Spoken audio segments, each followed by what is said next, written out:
Welcome to the Center of Everywhere podcast, where we explore stories of rural Minnesotans who are making a difference in their communities. Rural isn't in the middle of nowhere. It is in the center of everywhere. Welcome to Season 3 of the Center of Everywhere podcast. I'm Marnie Werner, and I'm the Vice President of Research at the Center for Rural Policy and Development. We are a private, nonpartisan, nonprofit dedicated to providing data-driven research on rural issues to help our policymakers make more informed decisions affecting rural Minnesota. On this episode, I'm talking with Don Hickman, Vice President for Community and Workforce Development at the Initiative Foundation in Little Falls. And we're going to be talking about childcare as an economic development tool, which is something near and dear to your heart, Don. So welcome. Thank you very much, Marnie. Yeah.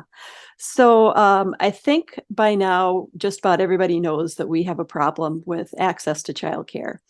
The center has been studying this for about 7 years now, and we just released our latest report looking at solutions that communities around the state are trying themselves. And one thing that has become really abundantly clear now is that childcare, or the lack of it, is affecting our ability to attract and retain workers in greater Minnesota. And the workforce shortage has been going on for a while, since even before the pandemic, and it continues to get worse as businesses scramble to hire people. So you're in the middle of this, Don. Central Minnesota has grown a lot of jobs, and there aren't enough people to fill them. And now childcare is part of the issue. So how do those two intersect? Well, thank you, Marnie. And you're so right that this is not merely a pandemic artifact. The state demographer has been telling us for 25 years that we would experience a significant workforce shortage beginning around 2020 and lasting at least a decade. And the pandemic just exacerbated that, in particular by devastating the home-based childcare sector. And so I do approach this entirely as an economic development challenge. As you say, we can't attract and retain talent, particularly young families, if they can't find childcare. And I would also like to add that the free market's not going to fix this. There is such a thin profit margin in childcare that for virtually any provider, any childcare provider, she'll earn significantly more at the local Quick Trip with benefits than she does in her sector. People go into this. I heard a legislator say yesterday, because they have the helper gene, the compassion gene. They love children, but it's not a lucrative field. And if she can't make ends meet, there's no way to make that sustainable. So we've got to figure out ways to engage both community and private sector leaders in figuring out how we're going to create right-sized solutions for every community, because the solutions differ across the region. Yeah, and so what are you hearing from employers that come to you? You know, it's been interesting to watch the change. I remember going to one of my most brilliant economic development leaders in the region 5 years ago and saying, we have a childcare problem. And she said, no, we don't. And all of her younger employees behind her were saying, yes, we do. Yes, we do. But generationally, if you don't have young children, or if you're not watching your grandchildren, you may not have seen this coming. Now, I think people are seeing it everywhere.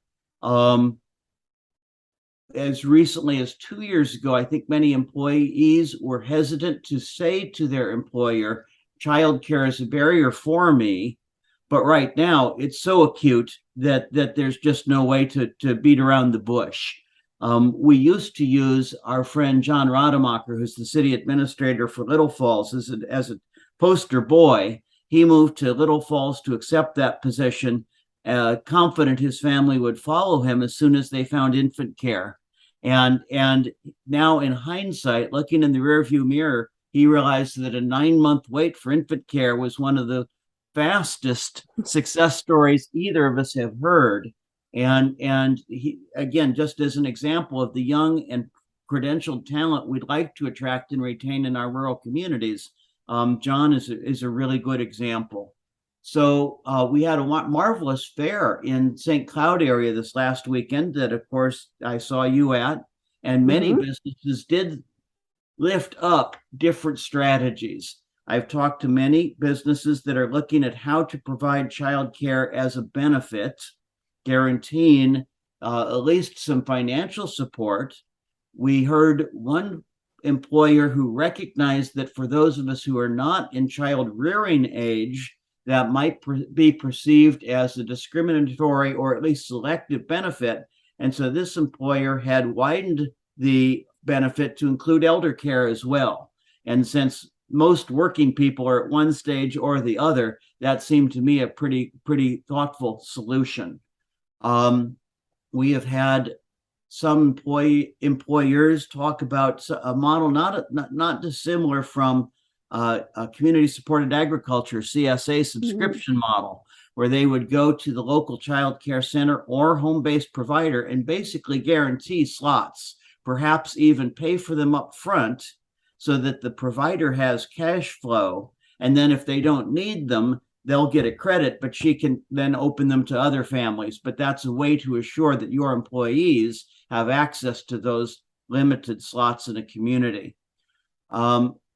In communities with significant employers, meaning large employers, we've had a lot of conversation, not yet action in my region, about leasing or even donating space on site. For example, in Long Prairie, virtually, I'm exaggerating, but virtually everyone works for one of 3 or 4 meat processing facilities or the hospital or county government. And several of the meat processing facilities either had homes adjacent to their facility or in-house room where they could host a child care facility. And if they could lease that at a nominal cost, if a child care provider doesn't have to cover her mortgage or rent, that completely changes the business model and is likely to move her from the red into the black. And while it might appear to be a loss leader for the employer, they will have such dramatic improvement in employee retention that I think they'll very quickly realize it's a plus side on the ledger. A similar example is in Onamia in Mille Lacs County. Mille Lacs Health Systems has struggled for years to attract and retain young credentialed talent in their health system. The Mille Lacs Corporate Ventures, the for-profit arm of the Mille Lacs Band of Ojibwe, owned an empty building not a block from the hospital, and Corporate Ventures is rehabbing the building into a child care center. The health systems will virtually guarantee all slots, and an existing licensed provider will run the facility. And I think that's a particularly elegant solution in that clearly a hospital doesn't want to get into the business of childcare, but this way they're helping the private sector. They're not running her out of business, and they're partnering with the corporate ventures so that does want to cover their bets, but will clearly stimulate the economy locally now that you can attract and retain talent. So I'm really excited by that one. In Kanabec County, my most rural and low-income county, one of my stops on the educational journey was they don't have any large employers. And so no one can intervene on a more macro scale. And so they very quickly recognized that really they need to do everything they can to support and lift up their home-based providers. Home-based childcare is typically nearly a third cheaper than center-based. And a center needs nearly 80 children to cash flow, while home-based for a single employee is typically 8 to 10 kids, or if you have a helper, you might get it as large as 12. But for these rural low-income communities, that's right-sized. And particularly if people are earning lower salaries, that's what they want and need. You can stand them up far quicker. Getting licensed for home-based care is much faster than center-based care. And so the county has embraced a strategy of exploring what can we do to encourage people to consider this field. one of the early strategies that dovetails with the Knabic insight was when the pandemic first hit, we were worried that people who'd lost their jobs would need to be retrained and gain credentials in a different field because their jobs might not be coming back. And Pine Technical and Community College stood up a program where you could get your, through an accelerated online class, you could get your Childhood Development Associate Certificate in 16 weeks online at night. And not only did they have a full subscription to the class, they had a waiting list 2 times larger. So clearly there was demand. We have subsequently been able to secure funding from the state of Minnesota, where we have a contract with 3 community colleges in our region: Pine Tech, Central Lakes College in Brainerd, and St. Cloud Tech and Community College in St. Cloud, where anyone taking credentialing classes for early childhood education will graduate with 0 debt. That doesn't mean we're paying every expense, but you send the student first to financial aid, and then if there's anything not covered, we'll cover those expenses. And even to leave with your credentials in 0 debt helps people start with a fresh slate. And once they have that credential, we are more than happy to offer them financing if they need to stand up a new business. There are small grants from Child Care Aware and First Children's Finance if minor expenses like fencing or new flooring or fire safety equipment, that sort of thing, is a barrier to your license. And licensors have gotten more and more cognizant that yes, it's their job description to uphold regulatory standards, but at the same time, anything they can do to help people understand and achieve compliance serves the entire sector. And so we see lots of licensors, and many, of course, were perfect in every way beforehand, but even more now, they are recognizing that they need to approach this as a compliance coach and help people figure out how to get licensed, rather than merely the standard of what safe and quality care is. Right. Yeah. And now you mentioned the importance of having a right-sized solution in a community. Why don't you talk a little bit more about that and why that's so important? It really is. And in a perfect world, I cannot think of an exception to the rule that right-sized actually means a very diverse ecosystem of childcare. Almost never is all home-based or all center-based the solution. You need both. There may be families that, due to income or faith or work shift or personal relationship, have a very strong preference for that home-based care, and that should be their choice and option. It is less expensive, it is faster to stand up, and there are most communities, there's someone ready and eager to do that. As I mentioned before, by First Children's Finance, the organization First Children's Finance's modeling, you need nearly 80 children to make a center typically cash flow. There are exceptions, but not many. And so you need a pretty higher concentration of children to make that work. But there's no reason they need to be incompatible. In a perfect world, you have both. One conversation I'm always eager to advance, because it's so easy to have unintended consequences on the road to good intentions, is we've seen a lot of school districts stand up and say, we're eager to participate too. Often they will offer free childcare for kids 4 and older. And again, that sounds fantastic, but childcare providers make their income on kids 4 and older, and they typically lose money on infants because the regulatory ratio for teachers to infants is much higher than on the older kids. And so if a school district swoops in and scoops up the kids that are older, they're probably driving home-based providers out of business, which in the long run will clearly not serve a community's needs. Yeah, and it really is, for the providers, so much about profit margin, isn't it? Because centers have much more overhead, and you have to have that number of kids just to make that income. Correct.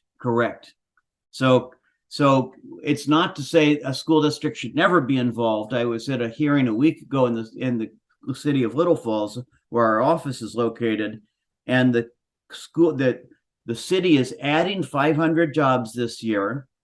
They were already short 500 childcare slots, and there aren't enough childcare providers in the community as it is. So when the school district pledged that they would add commensurate proportion of infant slots to a center they hope to open within the next year, I don't perceive that as a threat or conflict with the local private sector. It will take pressure, if anything, it will take pressure off them and increase parent choice. So I'm a big fan of this conversation, but that would always be the case in every community. You just need to explore what your gaps are and what the current open capacity of existing private sector providers are before you come up with your prescription, because you don't want to lose any more in the act of trying to do good deed. Indeed, yes. So there's been an idea out there for quite a while that employers should just provide the child care. They should open a center or something like that. But we know that doesn't necessarily work, because just like communities, provider or employers come in different sizes and whatnot. What are some of the barriers that employers face in trying to solve this childcare issue themselves? Thinking as an economic development professional, I can't imagine too many employers that want to get into the business of childcare. So let's just put that on the table to begin with. That shouldn't mean you shouldn't be at the table. The point there is that you can open doors or create a relationship with an existing provider without getting into the business of childcare. And again, my dream outcome is that an employer could offer space or lease space at a reduced rate, and thus help with the business model for a local licensed provider. And it depends on the size, but that might be a home-based provider. It might be a center. One of my trustees is Rick Bowerly of Granite Equity in St. Cloud, and he's been circulating the concept of clustering smaller employers together and surfacing solutions in collective, if you will. Mm-hmm. So even if you only have 12 employees, and some of them aren't with small children, but if we then have 6 employers with 12 employees each, that easily will be enough for 2 or 3 home-based childcare, or maybe a small center. And so even talking at your chamber, at your local economic development associations, to your neighboring businesses, may surface solutions that are economically sustainable, that don't put the employer in a field that's not their area of expertise, but that improve their access to those young families and young talent that we're all hungry for these days. Yeah. So actually, we should back up a little and talk about what is the Initiative Foundation, and what do you, and you're one of 6 foundations in Minnesota, all part of the Initiative Foundation family. So what do you all do to help with this, and what do you do in general, and then what are you doing to help with childcare? Thank you, Marnie. So in 1986, where old dogs like me remember as the farm crisis years, the McKnight Foundation was very cognizant that for all of their extraordinarily generous philanthropy in the Twin City metro area, they didn't know what rural Minnesota needed. And so part of their response was to birth 6 autonomous regional community foundations, as you joke, known as the Minnesota Initiative Foundation Network or Family. Collectively, we cover all 81 rural counties in Minnesota, everything but the 80, everything but the 7-county metro. My region is 14 counties, 163 cities, and 2 sovereign tribal nations of central Minnesota. We are headquartered in Little Falls with offices in St. Cloud and Brainerd. We lend as a charitable activity. We are gap lenders. We are a community development financial institution, or CDFI. That means we get money from Treasury to gap lend. We don't want to compete with local banks, but if an entrepreneur needs more cash than a bank can lend, we'll come into the second position and help them create living wage jobs. We provide technical assistance and business planning, either through partnerships with our small business development offices or through our own staff or contractors. We also are grant makers. And so I actually coordinate the grant making side of our foundation. And the priorities shift over time. When I snuck into the foundation 20 some years ago, I was primarily focused on environmental grant making.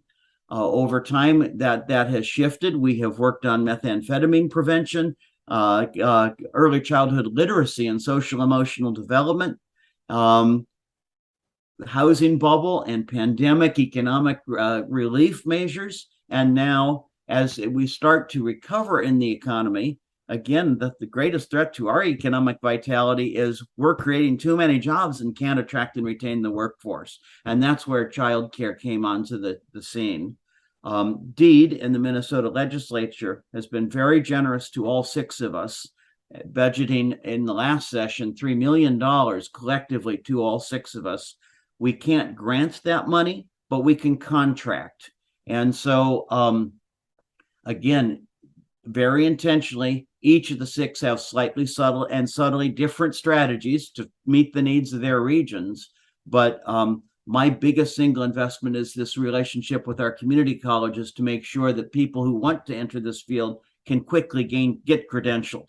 And I was sending out correspondence this week that if we've got enough of that entry-level credential, the Childhood Development Associate Certificate, let's now open that door even wider and allow those funds to be used to support 2- and 4-year degrees so that someone who's entered the field can continue to climb the ladder of professional development and hopefully earn more over time. Again, retaining talent and workforce in that sector so that we can support other sectors.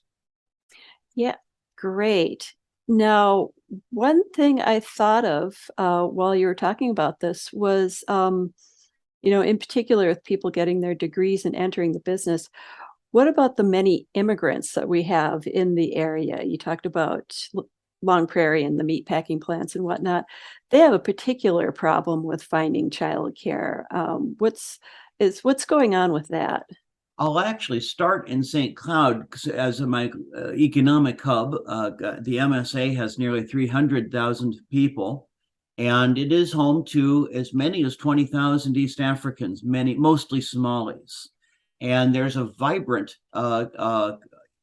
economic ecosystem of Somali or multicultural childcare there. One of my former employees or colleagues, Abdi Dasani, owns the Blooming Kids Child Care Facility right across the street from the library there. And it's completely multicultural. But just like if it were you and me, many people do choose their child care to align with their own faith journey or educational aspirations. Do you want multilingual child care providers, or do you want your kids to speak only English, either because that's what they speak at home, or you want them to improve in their English language capacity? And that, we're very interested in supporting new Americans in the child care sector. That it's a career path that's very appealing to many people who are new to the country, because the barriers aren't that great with the right sorts of coaches or mentors or guideposts to get you licensed and successful. We do offer Islamic compliant financing if that was a barrier to someone entering the field, or conventional financing. I continue to mention First Children's Finance. Like us, they are a CDFI. The only types of clients they work with are childcare providers, so they can help you develop a smart business plan at no charge. And like us, would love to offer someone financing to start or expand a childcare operation. And we've even shared deals in my region where they'll take half of it and we'll take the other half to reduce risk for both of us. But as CDFIs, we can't offer the money cheaper than a bank, but often we can take greater risks than a bank might otherwise. Likewise, First Children's Finance has some loans that can be forgiven as long as you stay in business. So they're a great partner in this field. You mentioned Long Prairie, and that's one of my most interesting and fascinating dynamic communities. In Long Prairie and Melrose, which is also in Stearns County, we have a very large concentration of Spanish-speaking workers. And that has been a harder nut to crack. Nearly all East Africans are refugees from the Civil War in East Africa and entered the country as refugees and immigrants and have complete documentation or sponsored by faith communities. A percentage of our Spanish-speaking population is not documented. And so even if the majority of them are documented, there's been hesitancy to put your name on paper or to come to public meetings for fear that it's a front for immigration raids.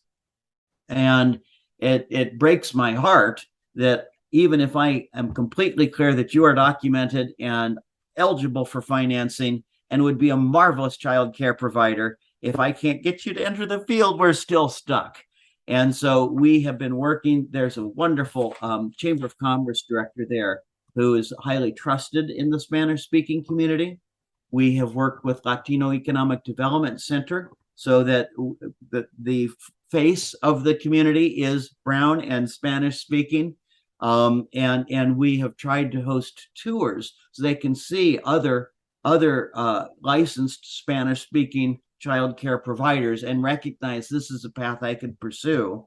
When you think about the meat processing facilities, the majority of workers are men. And if their wife could be working across the street, running the child care, earning income and being close to her children at the same shift, boy, it seems to me that's a wonderful wealth creation opportunity for the household. One of my dreams is to create a Latina-owned child care cooperative in Long Prairie. But that's still something I'm working on. If I had solved that one, I would be ready to pat myself on the back. But that's still an unachieved goal of mine. Well, great. So what should businesses or anyone in the community that is, if they're interested in this, they want to help in some way with the shortage, what should they do? Who should they contact? Yeah. Again, there is a Minnesota Initiative Foundation contact, a MIF contact, anywhere in the rural counties of Minnesota, anywhere outside the 7 metro counties. And Marnie, I'm confident you can connect them, or I would be happy to. And Don Hickman, D. Hickman at ifound.org, I will introduce you to your local contact. 2 other allies I will hold up that are wonderful in advancing these conversations at the community level.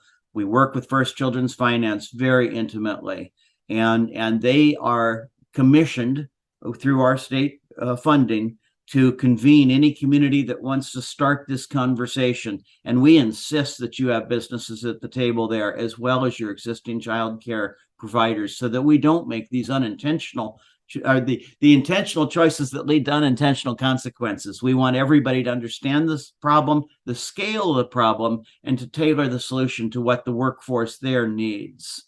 Another great ally is the Child Care Aware system. And some folks have reservations about this. This is the quality rating system of Minnesota, but let me point out that they have grants for startup childcare operations. One does not have to fully participate in all of their programming, but they are largely the hosts for the new Wayfinder program. And Wayfinders are, if you will, navigators that whether you're a parent, an employer, a provider, whatever your needs are, they'll track down the answer to your question and get back to you very, very promptly. So if you are the provider who needs a fence around your yard or you're going to lose your license, she'll help you track a grant down to accomplish that. If you're the employer who's just learned that people are turning down your job offers because they can't find child care in your community, at a minimum, she'll help surface every provider in your community and see if anyone has slots. And if not, let's start that conversation about how we add slots. So those are perhaps my two greatest allies. I keep evoking Pine Tech and Community College in Pine City. The woman who coordinates all the programming there is both the child care aware coordinator and the faculty member, and deeply connected with First Children's Finance. And you'll find a lot of people are that deeply connected. And so we just get in touch with your MEF contact, and we'll plug you into the network. And we should mention that for communities that are like looking for help with this, you and First Children's Finance, you will actually help them plan and walk them through the process, right? It's not just Absolutely. like, let's show up for a meeting, we talk at you, and leave that's again. Right. And again, I come at this from an economic development perspective. I know communities want solutions on the timeline of business. For me, that's typically 4 to 5 months. You need that much time to understand your problem and what solutions will be right-sized in your community. But we also don't want to admire the problem. We want to stand something up in real time. And 4 to 5 months seems about right. Great. Okay. So what else? I guess what's when you look at what's going on out there, and people are noticing the issue now and are getting enthusiastic about trying to do something about it, what gets you excited about what you're seeing now out there? I love the folks who are standing up local partnerships that advance solutions. Again, perhaps our favorite success in my region is this partnership between Mille Lacs Corporate Ventures, who had the facility, Mille Lacs Health Systems that had the need, and the local provider who had the license. And helping them find each other is going to add 80 slots in Onamia, which is heaven sent. It really is. I also think deeply about the policy barriers and opportunities, recognizing that the free market's not going to solve this. The state of Nebraska recently passed legislation that extended state health care coverage to all early childhood educators, meaning child care providers. Wow. And Nebraska is hardly a socialist republic. But they recognized if they want to attract and retain young talent, this is an urgent need. And that was a huge barrier, that virtually no child care provider had benefits. Why would I ethically even talk your daughter into going into the field when she may be exposed without benefits? And now that's not an issue in Nebraska. I'm so impressed and thrilled with that one. Another one that we are cooking up is a shared services model. If you talk to a provider, again, typically they go into the field because they love children. What they don't often embrace or excel at is bureaucracy. And so we are trying to create a pool of money that employers and philanthropy can contribute to, perhaps local government too, that would offer the backroom support, the back office support, the accounting, the scholarship processing, the licensing renewals, anything that bogs down that provider after she's already logged her 9 or 10 hours a day with the kids, Mm-hmm. and isn't what brings her joy. And if we could pay for that, if nothing else, I honestly believe it'll improve the bottom line. I suspect that collections and bill paying and all of that critical work of the business of childcare will get done, but more efficiently and more effectively than it does now. And at a minimum, it will reduce the stress and restore some joy and fulfillment to the folks in the field. Another example of shared service model is a substitute pool. If you are that home-based provider, you can never attend your own child's school event or take a sick day without shutting down your business. That's big. And it really is. And that's part of the reason we lost so many home-based providers during the pandemic. Either they lost their client base because children or their parents were sick, or they themselves were sick and had to close their business and never got back up to full speed again. And so if we had a pool that you could call, whether it's for one day or for 1 week, we think that would also introduce some resiliency into that home-based childcare sector in particular. And again, we recognize most people who choose home-based childcare did it out of a personal relationship with the provider. We don't want that to become unstable, but just to have a backup plan, I think will give a lot of folks a bit of relief. So those are two policy examples that I get very excited about. And the interesting part, the part that gives me hope, is these are nonpartisan. They're not simple. They're absolutely not simple, but I've talked to legislators on both sides of the aisle who recognize this is an economic development issue. We've got to figure out how to strengthen the sector. Great. Well, we have covered a lot. I think this was a great conversation. And thank you so much for being on. If people want to find out more about the Initiative Foundations or your particular Initiative Foundation, where should they go? You bet. So our website is ifound.org. It's short for initiativefoundation.org.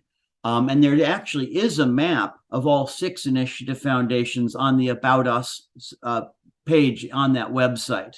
You're also welcome to drop me an email, dhickman@ifound.org. And if you're not in my region, please tell me where you are. And if you're not in my region, I'll connect you with your local contact. And if you are in my region, we'll start the conversation that day as to what I can do for your community. Well, great. Well, thanks so much for being on today. My honor, and thank you for the work you're doing to advance awareness of this important issue. You've been listening to the Center of Everywhere podcast, where we explore stories of rural Minnesotans who are making a difference in their communities. Rural isn't in the middle of nowhere. It is in the center of everywhere.